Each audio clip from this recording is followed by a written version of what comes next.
नमस्कार, कैसे हैं आप? फिक्र आपकी में एक बार फिर से आपका स्वागत है। देश और दुनिया की तमाम बड़ी फिक्र वाली खबरें लेकर हम आपके सामने हाजिर हैं। लेकिन सबसे पहले क्या यह जानना जरूरी नहीं है कि इस वक्त की ब्रेकिंग न्यूज क्या है?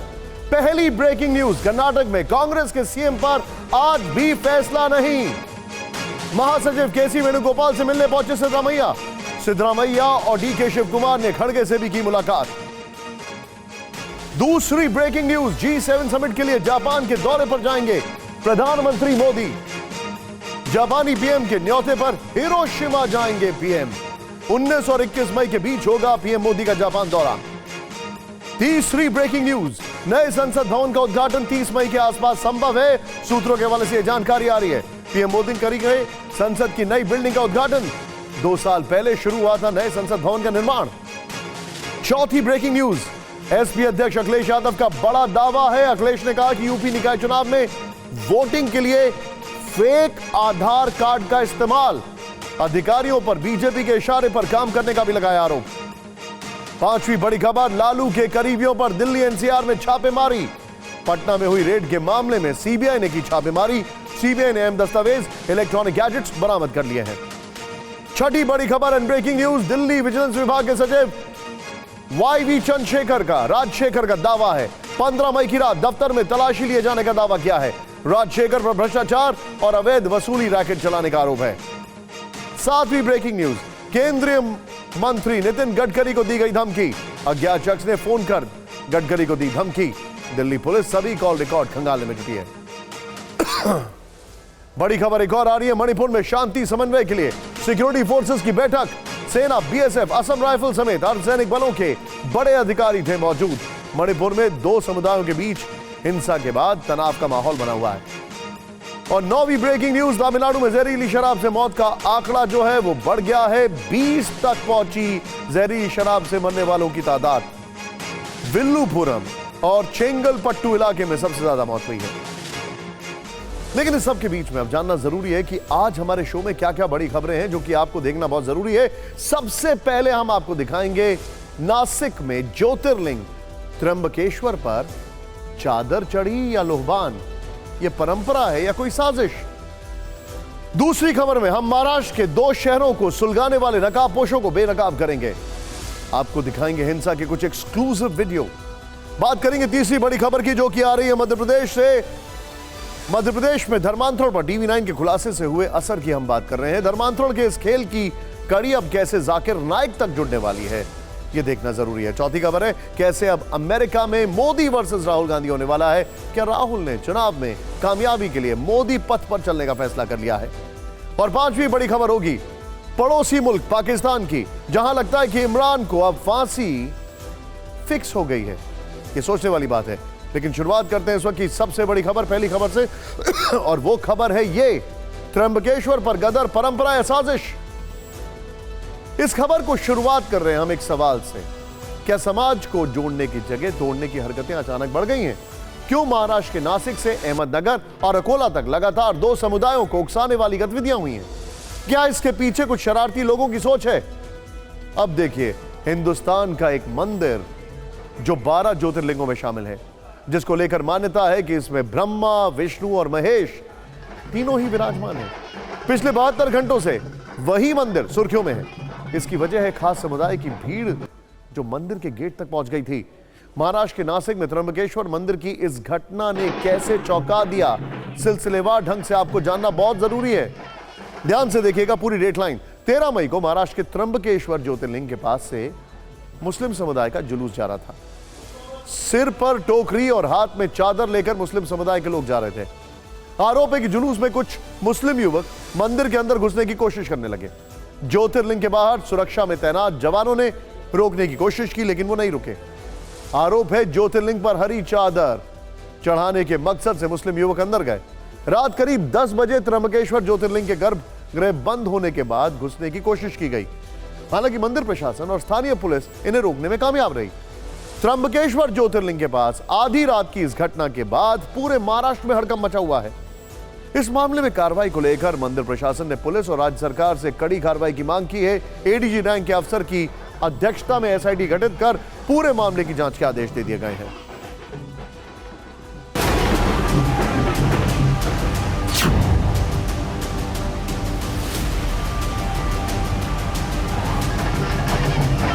त्र्यंबकेश्वर महादेव मंदिर नासिक में जिस तरह से इस्लामिक जिहादियों ने षड्यंत्र पूर्वक भगवान भोले शंकर की शिवलिंग पर चादर चढ़ाने का कुत्सित प्रयास किया और दर्जनों की संख्या में एकत्र होकर के उस मंदिर पर कब्जा करने की जो कोशिश की, वो संपूर्ण हिंदू समाज के लिए चौंकाने वाला और एक चैलेंजिंग इशू है।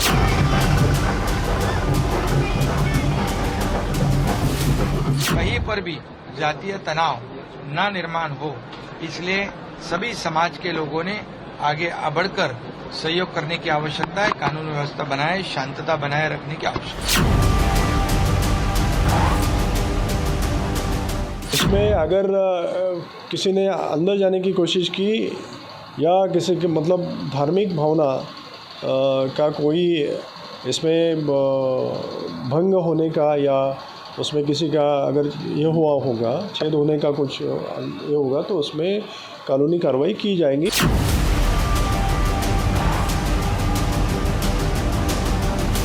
इसी तरीके की कोशिश कोई हाजी अली दरगाह में या अजमेर दरगाह में करेगा तो चलेगा क्या? वहाँ भी महादेव की शिव आरती करने की कोशिश कौन करेगा तो मुस्लिम समाज को वो हजम होगा क्या?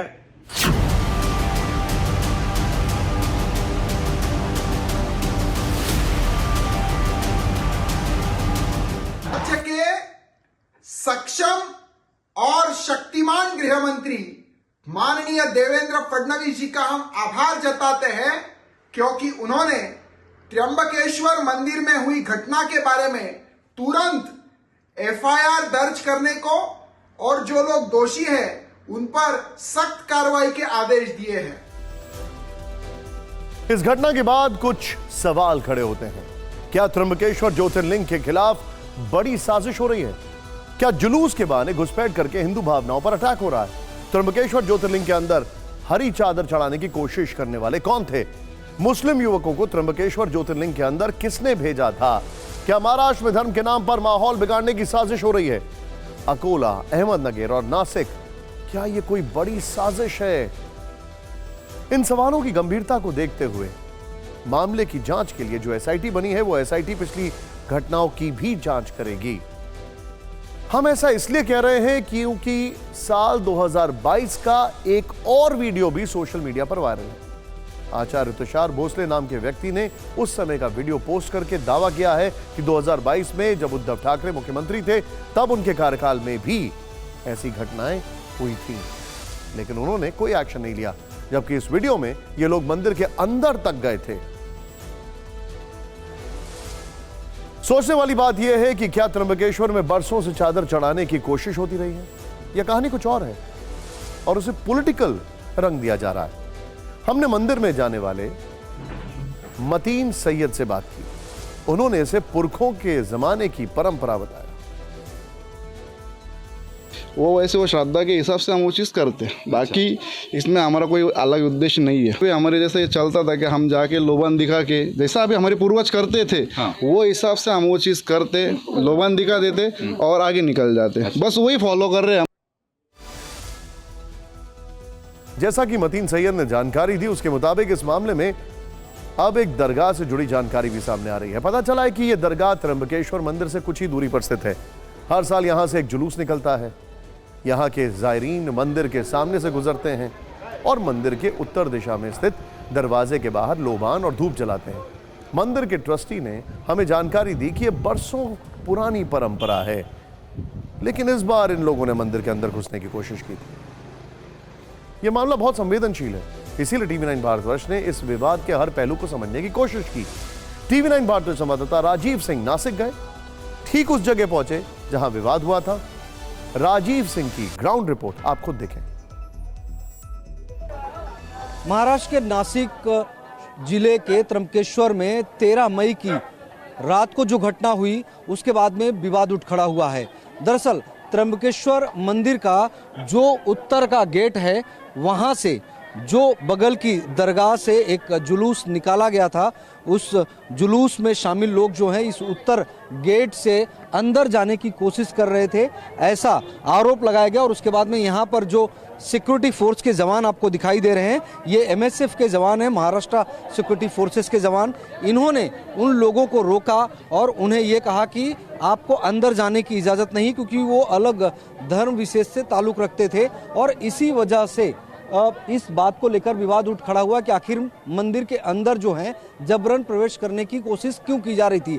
हालांकि ये बात अब सामने आ रही है कि दरअसल एक परंपरा है, जिस परंपरा के तहत जब जुलूस निकलता है, संदल जुलूस, वो उस जुलूस में जो लोग शामिल होते हैं वो लोग जब त्र्यंबकेश्वर मंदिर के इस उत्तर के गेट से गुजरते हैं तो धूप लोबान जैसी चीज़ें जलाते हैं और नमन करते हैं, लेकिन वो मंदिर प्रीमाइसेस के बाहर से, यानी कि ये जो सामने का हिस्सा आप देख रहे हैं सड़क का, यहाँ से वो नमन करते हैं और उसके बाद में फिर लौट जाते हैं। लेकिन 13 मई को ये लोग जो जुलूस में शामिल थे वो इस गेट से अंदर जाने की कोशिश कर रहे थे और इसी वजह से विवाद उठ खड़ा हुआ। जब ये लोग अंदर आए तो यहाँ पर एमएसएफ के जो जवान थे उन्होंने उनको रोका और उन्हें अंदर जाने नहीं दिया। सवाल है कि अगर त्र्यंबकेश्वर में परंपरा और पहले से चली आ रही है तो इस बार इसे लेकर इतना विवाद क्यों है? आखिर एसआईटी जांच के आदेश क्यों दिए गए हैं? मुख्यमंत्री से लेकर उप मुख्यमंत्री तक बयान क्यों दे रहे हैं? 5 लोगों की गिरफ्तारी क्यों हुई है? लेकिन इसका दूसरा पक्ष यह है कि क्या इसे बेवजह राजनीतिक मुद्दा बनाया जा रहा है? अब इसमें नया ट्विस्ट यह है कि कल सुबह सकल हिंदू समाज के लोग बड़ी संख्या में इकट्ठा होंगे और इस घटना के खिलाफ धरना प्रदर्शन करेंगे। यानी अभी इस मसला के शांत होने के आसार नहीं दिख रहे हैं। ऐसा लग रहा है जैसे महाराष्ट्र को सुलगाने की सीरियल साजिश रची गई है। हिंसा की आग में जलाने की ऐसी ही घटना महाराष्ट्र के अहमदनगर में भी हुई थी। अहमदनगर के शेखगांव में हुई हिंसा को 48 घंटे हो चुके हैं, लेकिन 14 मई की रात को हुई हिंसा का खौफ अभी भी शहर की गलियों में पसरा हुआ है। शेखगांव के बाजार आज लगातार दूसरे दिन बंद रहे, दुकानों पर ताले लटके रहे। इस वक्त हर गली, हर चौराहे पर पुलिस का पहरा है। पुलिस की भारी मौजूदगी के बावजूद शेखगांव के लोग घरों से बाहर निकलने से घबरा रहे हैं, क्योंकि लोग 14 मई की रात हिंसा और पत्थरबाजी के तांडव को भूल नहीं पाए हैं। हिंसा की खौफनाक तस्वीरें अब धीरे धीरे सामने आ रही हैं।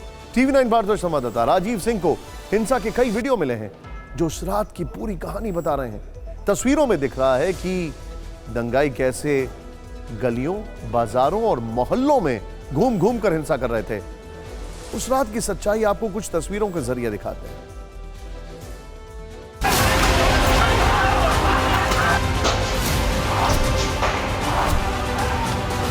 14 मई की रात शेखगांव में क्या हुआ, ये तस्वीरें उस हिंसा की गवाही दे रही हैं। तस्वीरें देखकर लग रहा है कि हिंसा की साजिश 14 मई से पहले रची गई थी। उपद्रवी योजना बनाकर सड़कों पर उतरे। उन्होंने चेहरे ढके हुए थे जिससे उनकी पहचान करना मुश्किल हो जाए। सभी के हाथों में लाठी डंडे थे। ये उग्र भीड़ तोड़फोड़ करते हुए बेखौफ आगे बढ़ रही थी। एक और वीडियो आपको दिखाते हैं। उपद्रवियों की भीड़ में टोपी पहने लड़के दिख रहे हैं। हमलावरों का ये झुंड एक घर पर बेतहाशा पत्थर फेंक रहा है। ऐसा लगता है कि दंगाई कई घंटे तक शेखगांव की गलियों में उत्पात मचाते रहे, पत्थरबाजी और तोड़फोड़ करते रहे। हिंसा पर उतारू भीड़ लगातार गलियों से घरों की तरफ पथराव करती रही। अब इस हिंसा को एक और एंगल से देखिए। टॉप एंगल तस्वीरों में नजर आ रहा है कि दंगाई बेखौफ सड़कों पर घूम रहे हैं, जैसे उन्हें कानून और पुलिस का कोई डर ही ना हो।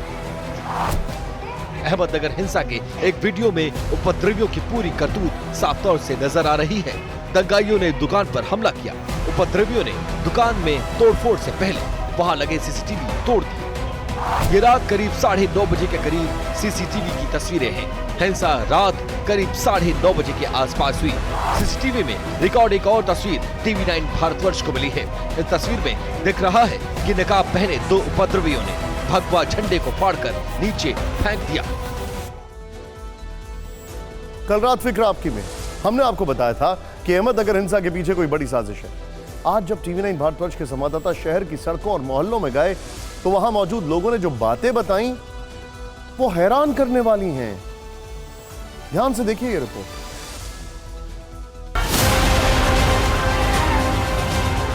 क्या अहमदनगर हिंसा सोची समझी साजिश थी? क्या हिंसा की प्लानिंग 14 मई से पहले कर ली गई थी? क्या उपद्रव के लिए भीड़ बाहर से आई थी? क्या हिंसा नहीं रोक पाना पुलिस की नाकामी है? ये सारे सवाल इस वक्त अहमदनगर के शेख गांव में रहने वाले लोगों के मन में हैं। शेख गांव में हिंदू मुसलमान सालों साल से एक साथ अमन चैन से रहते आए हैं, लेकिन 14 मई की रात इस मोहब्बत को किसी की नजर लग गई। पत्थर फेंका होगा और उसके बाद में जो दंगल शुरू हो गई, एक दूसरे को पत्थरों से मारा गया। लोग अभी तक यकीन नहीं कर पा रहे हैं कि इस हिंसा में शेख गांव के लोग शामिल हो सकते हैं। लोग कह रहे हैं कि ये सब बाहरी लोगों का किया धरा है। बाहर के लोग भी आए थे और कुछ मुंह पे मान देते थे। कठिन कार्रवाई होना चाहिए ऐसे लोगों के ऊपर। कभी ऐसा हुआ है यहाँ से? इसके पहले कभी नहीं हुआ शेखों में। ये सब प्री प्लान से हो गए हुआ है और इसमें सब क्या है, मेरे ख्याल से, मेरे माइंड के हिसाब से सब राजकारणी दांवपेच है। ऐसा कहने वालों में हर समुदाय के लोग हैं। टीवी 9 भारतवर्ष संवाददाता राजीव सिंह जब शेख गांव की गलियों में निकले तो कुछ लोगों ने तो यहां तक कहा कि शहर के चौक चौराहों में हिंसा और उपद्रव की आशंका 3-4 दिन पहले से थी। गली मोहल्ले में इस बात की चर्चा चल रही थी कि जब संभाजी महाराज की जयंती निकलेगी तो कुछ गड़बड़ हो सकती है। तो पुलिस ने समय रहते, जो पुलिस का इंटेलिजेंस डिपार्टमेंट था वो क्या कर रहा था, क्या उन्होंने अपने वरिष्ठ अधिकारियों को इस बात की रिपोर्ट दी कि नहीं दी, ग्राउंड रिपोर्ट समझने में क्या पुलिस नाकाम रही? 14 तारीख से पहले 4-5 दिन पहले मालूम हो गया था बाजार पेट में 14 तारीख को बाजार बंद रखो, 14 तारीख को बाजार बंद रखो, कुछ तो भी होने वाला है। किसी भी चौक में जाओ, किसी भी मोहल्ले में जाओ, जहाँ चौक वहाँ वही बात चल रही थी कि 14 तारीख को शव को बंद रखो। वे जानबूझ के प्लान बनाए है, समय पर एक्शन नहीं लिया। क्या हिंसा में बाहरी लोग शामिल थे? पुलिस भी इस सवाल का जवाब तलाश रही। सीसीटीवी फुटेज की जांच कर रही है पुलिस और जो भी फुटेज से निकल कर आ रहा है उसके ऊपर कार्रवाई की जाए। क्या बाहरी लोग हो सकते हैं, ऐसी पॉसिबिलिटी? अभी वो जांच के बाद में ही पता चलेगा। जो बात स्थानीय लोग कह रहे हैं वो सच भी हो सकती है, क्योंकि हिंसा की जो तस्वीरें सामने आई हैं उनमें उपद्रवियों के चेहरों पर कपड़ा बंधा देखा जा सकता है। इसका मतलब ये हो सकता है कि हिंसा का प्लान पहले से बनाया गया हो, तैयारी पहले से कर ली गई। लोग कह रहे हैं, पुलिस की लोकल इंटेलिजेंस भी कुछ ना कुछ कह रही होगी। अगर उसके बावजूद भी इस घटना को प्रीएम्प्ट नहीं किया गया तो फिर एक और गंभीर सवाल खड़ा होता है, क्या वो चाहते थे कि ऐसी घटना हो? सोचने वाली बात है। शेख गांव के लोगों ने जो बताया, अगर वो सही है तो पुलिस और एडमिनिस्ट्रेशन पर गंभीर सवाल खड़े हो रहे हैं। अगर लोगों को 4-5 दिन से किसी अनहोनी की आशंका थी तो पुलिस और खुफिया विभाग क्या कर रहा था? अगर पुलिस अलर्ट होती तो आम लोगों को दंगे वाली रात जैसे हालात से गुजरना नहीं पड़ता।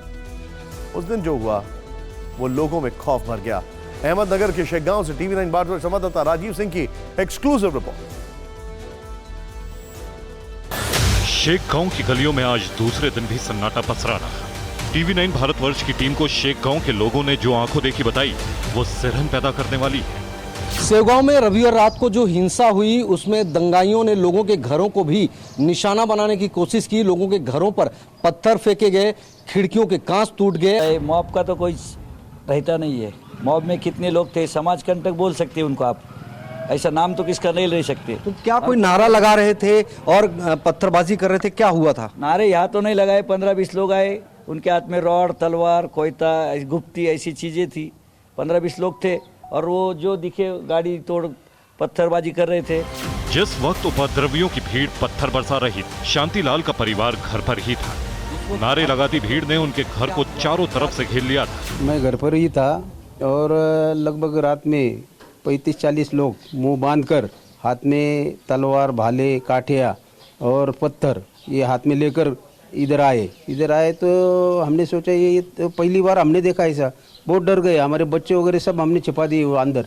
और वो पत्थराव घर पे भी मार रहे थे, गाड़ियाँ भी तोड़ रहे थे, कौन सी भी गाड़ी, 2 व्हीलर हो, 4 व्हीलर हो, सबको तोड़ रहे थे और बोल रहे थे तोड़ो बोले, और नारे दे रहे थे अल्लाहू अकबर, पाकिस्तान जिंदाबाद।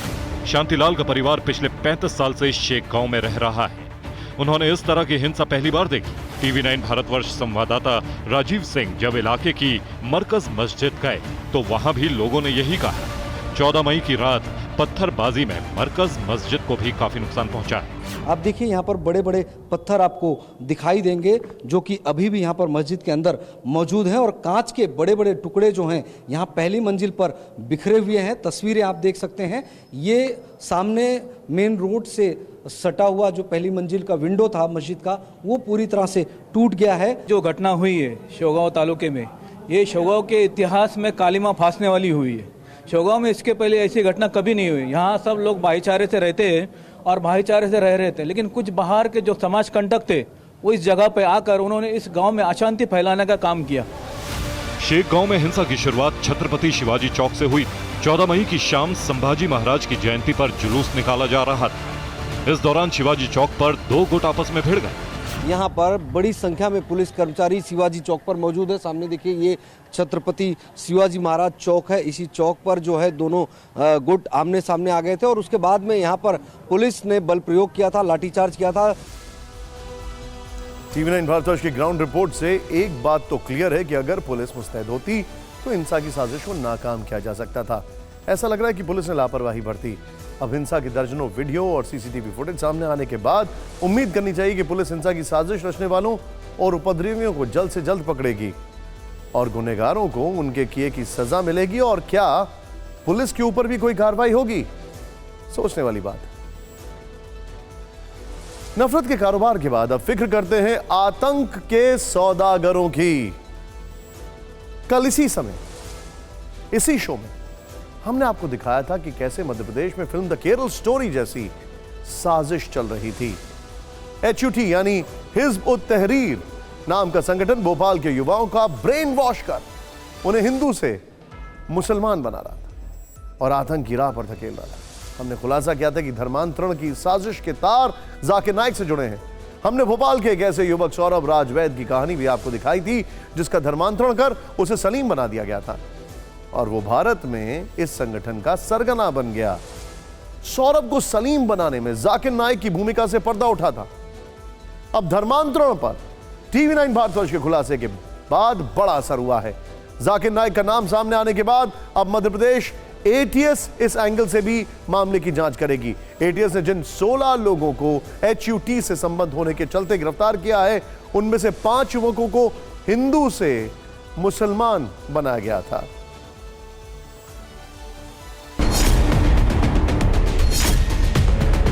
ना तो लब जिहाद चलेगा, धर्मांतरण का कुचक्र चलने नहीं देंगे। अब जांच भी करेंगे सर इस एंगल से? निश्चित SIT करेंगे। TV9 भारतवर्ष ने सबसे पहले भोपाल में सौरभ राज्यवैद को सलीम बनाने की साजिश से पर्दा उठाया। भोपाल में धर्मांतरण के जाकिर नाइक कनेक्शन को बेनकाब किया। कमाल जो है, मेरा जहां तक सोच है, डॉक्टर कमाल ही लिटरेचर देता था और वही जो है जाकिर नाइक से जुड़ा हुआ भोपाल का खास आदमी था। धर्मांतरण पर TV9 भारतवर्ष के खुलासे का बड़ा असर हुआ है। MP सरकार ने जाकिर नाइक के एंगल से मामले की जांच कराने की बात कही है। मुख्यमंत्री शिवराज सिंह चौहान और गृह मंत्री नरोत्तम मिश्रा ने कहा कि हर तथ्य को खंगाला जाएगा और जाकिर नाइक की भूमिका की जांच की जाएगी। न धर्मांतरण का कुचक्र चलेगा, न लब जिहाद का कुचक्र चलेगा। कई तथ्य सामने आए उसके खिलाफ, ऐसे लोगों के खिलाफ कार्रवाई जारी है। लोग उठाए यहाँ से भी, हैदराबाद से भी। ATS और सेंट्रल एजेंसी के साथ मिलकर कार्रवाई हमारी लगातार जारी रखी हुई है। जाकिर नाइक जी शांति दूत नहीं थे, अलगाववादी ताकतों को बढ़ावा दे रहे थे, आतंकवादी गतिविधियों को बढ़ावा दे रहे थे। अब जांच भी करेंगे सर इस एंगल से? निश्चित SIT करेंगे। अब आपको बताते हैं कि आतंकी संगठन हिज़्ब उत तहरीर और जाकिर नाइक के धर्मांतरण के खेल का खुलासा हुआ कैसे। हमने बेरसिया के रहने वाले सौरभ राज्यवैद के परिवार से बातचीत की। सौरभ अब सलीम बन चुका है और ATS की गिरफ्त में है। सौरभ के पिता ने TV9 भारतवर्ष के संवाददाता शुभम गुप्ता को बताया कि जाकिर नाइक से जुड़े कमाल नाम के शख्स ने उनके बेटे को कुछ जिहादी साहित्य दिया और उसका ब्रेन वॉश किया। रक्षाबंधन का बहिष्कार किया था तो मैंने कहा कि तुम कहते हो कि हमारे परिवार के मेंबर हो, हमारे परिवार की परंपराएं नहीं मानते, ये ठीक नहीं है। 4 बेटियां और 1 बेटा, तो इस पर उसको कोई वो नहीं हुई। बहू कहने लगी बच्चे तो हैं, मैंने बच्चे तो हैं, कोई दिक्कत नहीं। आपको जानकर हैरानी होगी कि सौरभ को इस तरह बरगलाया गया कि उसने हिंदू त्योहारों और रीति रिवाजों तक को छोड़ दिया। मुसलमान लोग आते थे। कहाँ? भोपाल से। कहाँ पर आते थे? अब जी भी मैं तो आप नहीं, लोगों के घर? मैं जी नहीं बता पाऊँ क्योंकि मुझे जानकारी नहीं है। बस वो कहते जी दोस्त हैं तो ठीक चुप रहती थी। पर मैंने कहा जी क्यों लेके आ कि माँ मुझे मैं नहीं लाया, वो तो खुद ही आ गए। अलग से आते तो गाड़ी से। सौरभ के माता पिता से बातचीत में एक चौंकाने वाली बात सामने आई।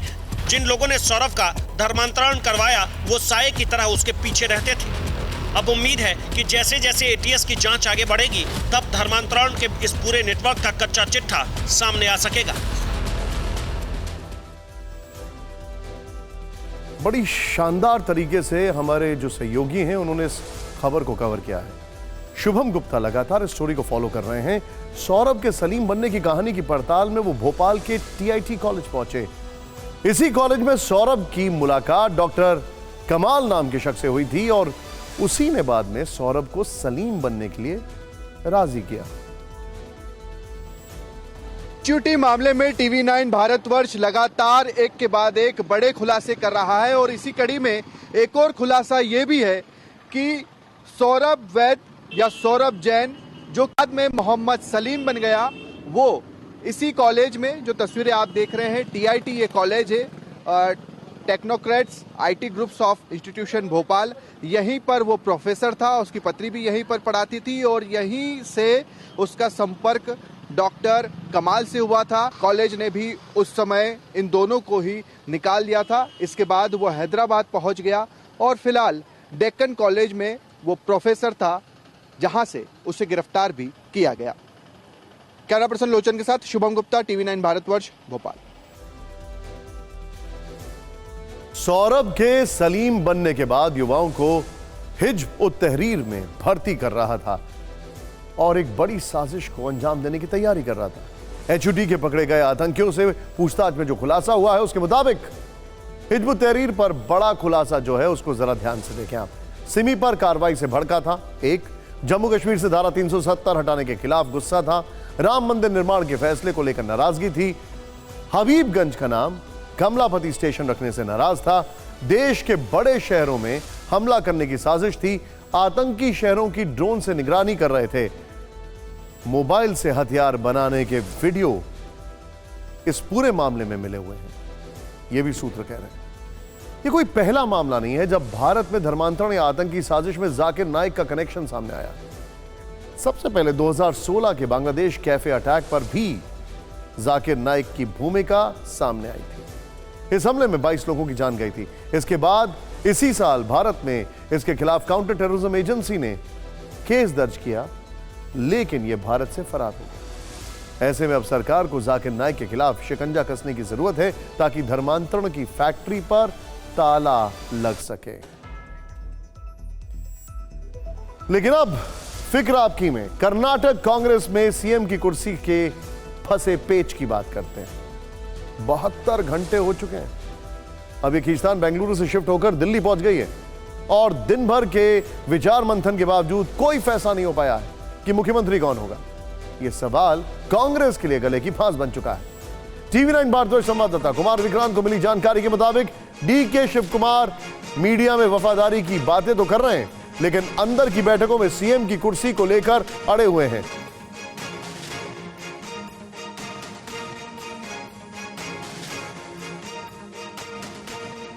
तीन डिप्टी सीएम के फॉर्मूले पर वो बहुत नाराज हैं और इसी कारण आधिकारिक घोषणा नहीं हो पा रही है। कल 11 बजे से बैठकों का सिलसिला फिर शुरू होगा। संभावना है कि कल सोनिया गांधी दिल्ली पहुंच जाएं और सोनिया गांधी की बात डीके नहीं टालेंगे, क्योंकि जिन छत्रपों की वजह से कर्नाटक में कांग्रेस को शानदार जीत मिली है, वही छत्रप सीएम की कुर्सी के लिए अड़ गए हैं। न सिद्धरामैया अपना दावा कमतर आंक रहे हैं और न डीके शिव कुमार। यही वजह है कि कर्नाटक के नतीजे आने के 72 घंटे बाद भी मुख्यमंत्री के नाम का ऐलान नहीं हो पा रहा है। आज पूरे दिन नए मुख्यमंत्री का नाम तय करने के लिए बैठकों का दौर चलता रहा। इसी कड़ी में आज डीके शिव कुमार दिल्ली पहुंचे। सीएम की रेस में सबसे आगे चल रहे सिद्धरामैया कल ही दिल्ली आ गए थे। दिल्ली पहुंचने के बाद डीके शिव कुमार ने कांग्रेस अध्यक्ष मल्लिकार्जुन खड़गे से मुलाकात की। सीएम का नाम फाइनल करने के लिए आज कांग्रेस अध्यक्ष मल्लिकार्जुन खड़गे के घर लंबी चौड़ी बैठकें हुई। सुबह कांग्रेस नेता राहुल गांधी खड़गे के घर पहुंचे और उनके साथ मीटिंग की। ऐसा लग रहा है कि नए सीएम का नाम कल सामने आएगा। आज सबसे पहले राहुल गांधी खड़गे के घर पहुंचे। वहां कांग्रेस महासचिव केसी वेणुगोपाल और कर्नाटक कांग्रेस के प्रभारी रणदीप सिंह सुरजेवाला भी मौजूद थे। इन नेताओं के साथ राहुल गांधी ने लंबी बातचीत की। राहुल गांधी के बाद डीके शिव कुमार ने खड़गे से मुलाकात की। खड़गे और डीके शिव कुमार के बीच लंबी बातचीत हुई। सीएम को लेकर कई फॉर्मूलों पर चर्चा होने की खबर है। सूत्रों के मुताबिक डीके शिव कुमार ने खड़गे के सामने अपनी बातें डिटेल में रखी हैं। खबर है कि सीएम का नाम मल्लिकार्जुन खड़गे, सोनिया गांधी और राहुल गांधी से चर्चा के बाद ही अनाउंस होगा। कांग्रेस सूत्रों से जो जानकारी मिली है उसके मुताबिक डीके शिव कुमार सीएम को लेकर अड़े हुए हैं। इसे लेकर उन्होंने कई लॉजिक दिए हैं। सूत्रों के अनुसार डीके शिव कुमार ने कहा है कि कर्नाटक में परंपरा रही है कि सीएम की कुर्सी प्रदेश अध्यक्ष को दी जाती है। डीके शिव कुमार ने कहा कि अध्यक्ष को सीएम बनाने की परंपरा को निभाना चाहिए। डीके शिव कुमार ने खड़गे से कहा कि उन्होंने सोनिया गांधी से पार्टी को सत्ता में लाने का वादा निभाया। खड़गे ने डीके शिव कुमार को भरोसा दिलाया है कि वो इसके बारे में सोनिया गांधी से बात करें। यह भी राजनीति का अजीब खेल है। एक तरफ डीके शिव कुमार खुद को सीएम बनाने के लिए प्रेशर डाल रहे हैं, तो दूसरी तरफ आज जब वो दिल्ली पहुंचे तो उन्होंने कहा कि पार्टी मां है, वो पार्टी को ना तो ब्लैकमेल करेंगे और ना ही धोखा देंगे। Of course, we have built this party, we have built this house. I'm a part of it. I'm not alone. I'm a part of it. Mother will give the child everything, whatever she needs. Ours is a united house. Our numbers are 135 plus other independent associates. I don't want to divide anyone here. Whether they like me, whether they doesn't like me, I'm a party president. I'm a responsible man. And why should I do? Why should I cross my party line? I will not backstab also. I will not blackmail also. क्या आपको पता है कि कहां पर भूकंप आएगा, कहां पर भूकंप नहीं आएगा, ये कैसे पता करते हैं? फॉल्ट लाइंस देखकर। क्या कांग्रेस में फॉल्ट लाइंस दिखना शुरू हो चुकी हैं? जीत के बाद की fault lines. DK Shiva Kumar के बाद फ्रंट रनर सिद्धरामैया ने खड़गे से मुलाकात की। अब से थोड़ी देर पहले सिद्धरामैया ने कांग्रेस महासचिव केसी वेणुगोपाल से भी बातचीत की। हमने आपको कल फिक्र आपकी में बताया था कि कांग्रेस आलाकमान 2.5 साल के सीएम पोस्ट वाले फॉर्मूले पर विचार विमर्श कर रहा है। आज कांग्रेस सूत्रों के हवाले से इसे लेकर बड़ी खबर आई।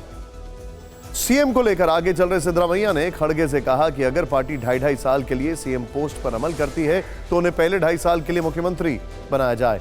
सिद्धरामैया ने कहा कि उन्होंने कर्नाटक की जनता से इसी आधार पर वोट मांगे थे कि वो आखिरी इलेक्शन लड़ रहे हैं, इसीलिए पहले उन्हें प्राथमिकता दी जाए जिससे वो जनता के वादे निभा सकें। सिद्धरामैया ने खड़गे से मुलाकात के दौरान इस बात का जिक्र भी किया था कि ज्यादातर विधायक उन्हें सीएम देखना चाहते हैं। सिद्धरामैया ने कहा कि आलाकमान को विधायकों की भावना का ख्याल रखना चाहिए। सिद्धरामैया ने कर्नाटक की जीत में उनके अहिंदा वोट के योगदान का भी हवाला दिया। लेकिन अब देखते हैं टॉप 9 खबर। 2024 को लेकर विपक्षी तैयारी शुरू। नीतीश कुमार की पहल पर पटना में जुटेंगे 15 दलों के दिग्गज नेता। लोकसभा चुनाव को लेकर होगी चर्चा। बैठक की तारीख कर्नाटक में सरकार बनाने के बाद तय की जाएगी। अखिलेश यादव ने विपक्षी एकता पर ममता बनर्जी के बयान का समर्थन किया। कहा जो दल जहां मजबूत है उसी दल के नेतृत्व में लड़ा जाएगा चुनाव। पश्चिम बंगाल में फिल्म द केरल स्टोरी पर बैन का मामला सुप्रीम कोर्ट कल करेगी सुनवाई। पश्चिम बंगाल सरकार ने हलफनामा दाखिल कर फिल्म पर बैन को सही ठहराया। छत्तीसगढ़ पहुंची कांग्रेस की प्रदेश प्रभारी कुमारी शैलजा। सीएम हाउस में हुई हाई लेवल मीटिंग में मुख्यमंत्री भूपेश बघेल, टीएस सिंहदेव सहित कई बड़े नेता और मंत्री शामिल। लैंड फॉर जॉब्स केस में सीबीआई की रेड। आरा पटना में लालू के करीबी आरजेडी विधायक के घर 9 घंटे छापेमारी। कई अहम दस्तावेज और इलेक्ट्रॉनिक गैजेट्स टीम ने बरामद किए। अरुणाचल पहुंचे पीएम मोदी। आदिवासी समूह के लोगों से की मुलाकात। मुख्यमंत्री पेमा खांडू रहे मौजूद। पीएम मोदी ने अरुणाचल प्रदेश और गुजरात की ऐतिहासिक एकता पर की बात। सुप्रीम कोर्ट ने खारिज की सुकेश चंद्रशेखर की याचिका। सुकेश ने अपने वकील से रोजाना 1 घंटे कानूनी मुलाकात की मांगी थी इजाजत। यूपी के मुजफ्फरनगर में बालाजी मंदिर ने महिलाओं के लिए जारी किया नोटिस। मंदिर परिसर में पोस्टर चस्पा कर लिखा जीन्स, स्कर्ट, टॉप और कटे फटे कपड़े पहनकर आने पर नहीं मिलेगी एंट्री। फिर बड़ी महाराष्ट्र के पूर्व मंत्री नवाब मलिक की न्यायिक हिरासत, सुप्रीम कोर्ट से नहीं मिली राहत, 30 मई तक रहना होगा सलाखों के पीछे। और फिक्र आपकी में अब बात इमरान खान की करते हैं। उनसे जुड़ी बहुत बड़ी खबर सीधे इस्लामाबाद से आ रही है। इमरान खान पर आर्मी एक्ट के तहत 2 मामले दर्ज। ब्रेक करिए इस वक्त की बड़ी खबर। दोनों मामलों में इमरान 9 मई की हिंसा में नामजद। आर्मी एक्ट के तहत जिन्ना हाउस मामले की होगी जांच।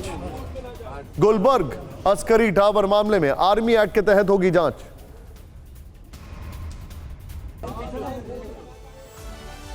अब सवाल है कि क्या सेना इमरान को फांसी के फंदे पर लटका देगी? यह सवाल पूरा पाकिस्तान पूछ रहा है। कहा जा रहा है कि सेना इसकी पटकथा लिख चुकी है।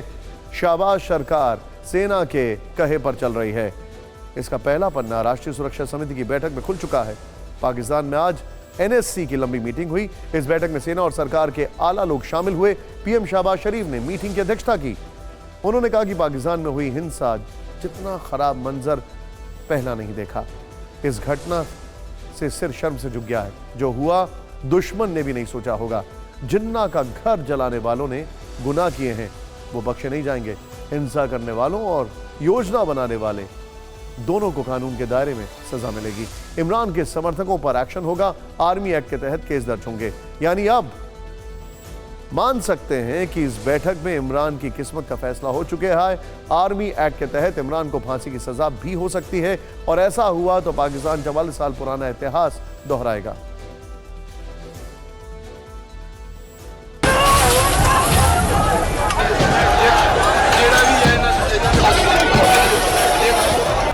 कहते हैं इतिहास खुद को दोहराता है।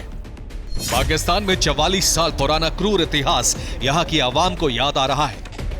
तब इसके केंद्र में सबसे बड़े किरदार जुल्फिकार अली भुट्टो थे, आज इमरान खान है। तब तानाशाह जनरल जियाउल हक भुट्टो से बदला लेना चाहते थे, आज आर्मी चीफ मुनीर इमरान को सबक सिखाना चाहते हैं। तब भुट्टो को अपने राजनीतिक प्रतिद्वंदी नवाब मोहम्मद अहमद खान कसूरी की हत्या के मामले में फांसी के फंदे पर लटका दिया गया था। आज पीटीआई के समर्थकों को इमरान खान के खिलाफ आर्मी एक्ट की धारा 59 के तहत ऐसी ही सजा का डर सता रहा है। सुनिए उस वक्त भुट्टो को फांसी दिए जाने के फैसले का तानाशाह जनरल जियाउल हक ने कैसे समर्थन किया था। 70 के दशक में जुल्फिकार अली भुट्टो पाकिस्तान के सबसे ताकतवर नेताओं में एक थे। उन्हें फौज ने 1977 में तख्ता पलट करके हटा दिया था। इसके बाद भुट्टो को हत्या के उसी मामले में 4 अप्रैल 1979 को फांसी की सजा सुनाई गई थी। भुट्टो की गिरफ्तारी के 10 दिन बाद जस्टिस KMA समदानी ने उन्हें जमानत पर रिहा कर दिया था।